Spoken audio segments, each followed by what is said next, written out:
Қайырлы күн, әріптестер. Сіздердің назарларыңызға оқушылардың оқу сауаттылығын қандай жолдармен арттыруға болатынын сіздермен бірге талқылап келеді.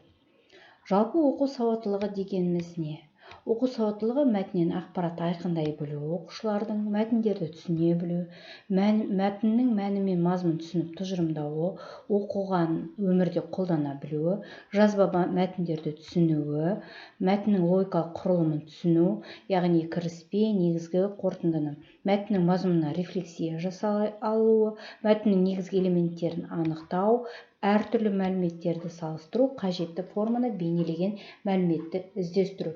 Егер де оқушылардың бойында осындай дағдылар болатын болса, оқу сауаттылығының дамығандығын білдіреді. Жалпы оқу сауаттылығын дамытуда мәтіннің мынандай түрлері қолданылады. Біріншіден, тұтас мәтін. Тұтас мәтіндер ол өзара сабақтасқан сөйлемдерден тұрады. Олар бөлімдер, тарау, кіріспе және негізгі, қорытынды бөлімдерден топтастырылады. Мәтін екінші бір түрі дискретті мәтін немесе тұтас емес мәтін деп аталады. Ол кесте, графиктер, диаграмма сияқты мәтіннің ақпараттық бірліктерінен тұрады. Мәтін келесі бір түрі ол аралас мәтін. Аралас мәтін дегеніміз тұтас және дискретті, яғни тұтас емес мәтіндердің ерекшеліктерінен бірігеді. Яғни бір мәтін ішінде тұтас мәтінде болады және тұтас емес мәтіннің, яғни графиктер, суреттер, диаграммалар кездесуі мүмкін. Келесі бір мәтін түрі ол құрамдас мәтін.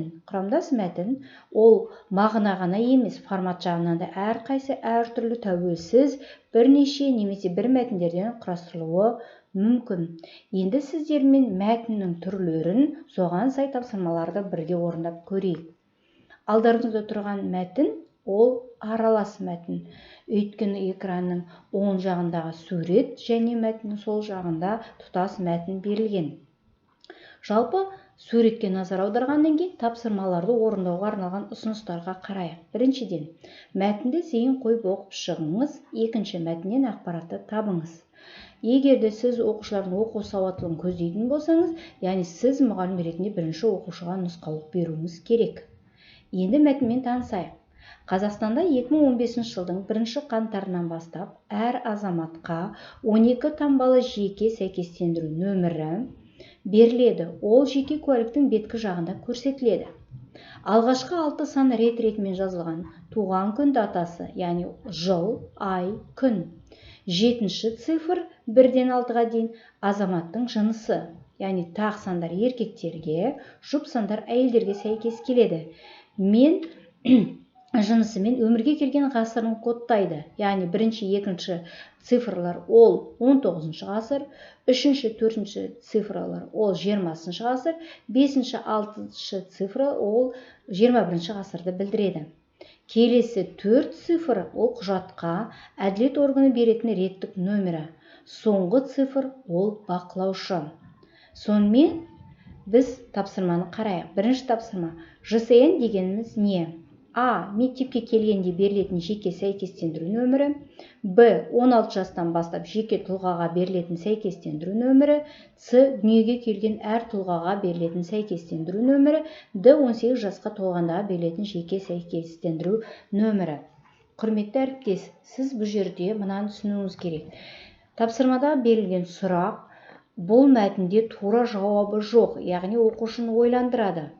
Жабық түрінде берілсе де оқушыны ойландырады, яғни оқу сауаттылығын дамытып отырмыз.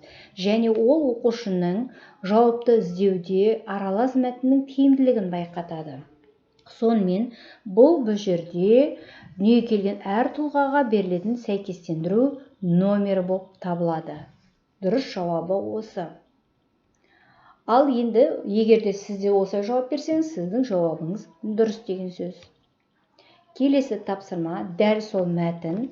Біріншіден нұсқаулыққа ұсынысқа мән берейік. Біріншіден мәтінді көз жүгіртіп қарап шығыңыз. Мәтінмен оқушы танысты, енді тек қана көз жүгіртіп қарап шығады. Екінші, ЖСН-да берілген 7-ші санға мән беріңіз. 7-ші санға. Яғни ол көрсетілген 7-ші сан. Суретте көрсетілген жеке куәліктегі 7-ші сан кімге тиесілі және қай ғасырдың аты? Адамы. Сол себепті де біз 7-ші санды тауып аламыз. Ол бізде 3. 3 бізде беріліп тұр неге байланысты? Егерде 3 болатын болса, міне 20 ғасыр және ол ер адамға беріліп тұр. Яғни 3-ті қараймыз. Егер 3 деген цифра берілетін болса, ол 20 ғасыр және ер адамға тиесілі.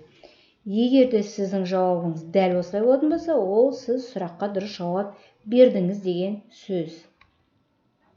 Енді мына мәтінге де қарайық. Бұл мәтінде аралас мәтін, өйткені сурет беріліп тұр және тұтас мәтін беріліп тұр. Ұсынысқа қарайық. Біріншіден, тапсырманы мұқият оқыңыз. Екіншіден, мәтіннен сұраққа жауап іздеңіз. Үшіншіден, жауабыңызды 1-2 сөйлеммен жазыңыз. Жиналған қоқысты қайда апарамыз? Елімізде сары және жасыл түсті 2 контейнер жүйесі енгізілуі барысында. Қайталама шикізаттарды сырты сары контейнерге салу керек. Оларды арнай ақ қоқыс тасығыш алып кетеді де өңдеуші зауыттарға жеткізеді. Егер қалаңызда мұндай контейнерлер болмаса, мойымаңыз. Қазақстан бойынша қайталама шикізаттарды қабылдайтын жерлер көптеп жұмыс істейді. Қалған қалдықтың бәрін жасыл контейнерге немесе қарапайым қоқыс жәшігіне тастауға болады. Бастысы қандай жағдай болмасын, қайталама шикізаттарды тағаммен араластырмаңыздар. Енді тапсырма. Сары жәшікке салынатын қоқыстың құрғақ болу маңыздылығы қандай? 1-2 сөйлеммен жазыңыз. Құрметті әріптестер, енді бұл жерде оқушы ойлану керек. Сонымен сары жәшікке қандай қоқыс салынады, жасыл жәшікке қандай қоқыс салынатын? Біріншіден, ол аңғару керек. Екіншіден, тапсырмада берілген сары жәшікке салынатын қоқыс неге құрғақ болу керек? Өздеріңіз байқасаңыздар, бұл сұрақтың жауабы мәтінде тікелей бермеген, алайда оқушы оны түсіну арқылы жауап бере алады. Сізде осы ойланып отырып, осы сұраққа жауап берді деген ойдамын. Жалпы сұрақтардан қандай түрлері болады? Ашық сұрақ, жабық сұрақ, 2 типті сұрақ. Ашық сұрақ дегеніміз не? Ол ақпаратты түсіндіруді, өз көзқарасын білдіруді, ойлауды, талдай білуді, сарапшылық бағаны талап етеді. Анағұрлым толық жауапты бағамдайды. Жабық сұрақ дегеніміз не?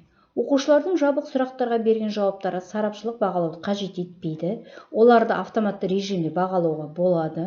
Жабық сұрақтың классикалық жабық сұрақтар және күрделі жабық сұрақтар деген түрлері болады. Классикалық жабық сұрақтар дайын күйінде берілген 4-5 нұсқадан бір дұрыс жауапты таңдауды пайымдайтын болса, күрделі жабық сұрақ нақты жауап беруді талап етеді. Ал 2 типті сұрақтар қандай болады? 2 типті сұрақтарда сарапшылық бағалауды қажет етпейді. Яғни я немесе жоқ, өзгереді немесе өзгермейді, келісемін немесе келіспеймін, дұрыс немесе бұрыс, шындық немесе жалған деген жауап берілетін сұрақ түрі. Енді сіздермен осы сұрақтардың түрлерін ашатайық. Бірінші тапсырма. Мән беріп отырсаңыздар, тапсырма былай беріледі. Мәтін және сурет идеясына сай телефонның адам өміріне келтіретін 3 зиянын В белгісімен көрсетіңіз. А. Бойдың өсуіне зиян, Б. Есту қабілетіне зиян, С. Көру қабілетіне зияны, 9-шы бұлшықет жүйесіне зияны. Яғни мәтіннен кейін берілетін осындай тапсырма жабық сұрақ деп беріледі. Үшінші тапсырманы қарайық. Бағдаршамның адам өміріне қаншалықты қатысы бар? Өз ойыңызды мәтіндердегі ақпараттарды қолдана отырып 4 сөйлеммен жеткізіңіз. Бұл сұрақтың түрі ашық сұрақ деп аталады, өйткені оқушының жауапты ойлануына мүмкіндік береді. Үшінші тағы бір тапсырмаға қараңыз. Тұжырымдарға келісу, келіспеу пікірлерін білдіріңіз. Бірінші, қоқыстарды қайта өңдеу экологияға айтарлықтай пайда әкеледі. Оқушы не келісем, не келіспеймге жауап беру керек. Екінші, қайталама шикізаттардың сапасы төмен болады. Оқушы онымен келіседі немесе келіспейді. Бұл соңғы сұрақтың түрі 2 типті сұраққа жатады. Сонымен, құрметті әріптестер, сіздермен бірге талдаған ақпараттар сіздерге пайдалы болды деген ойдамын. Барлықтарыңызға сәттілік тілеймін. Назар қойып тыңдағандарыңызға рахмет.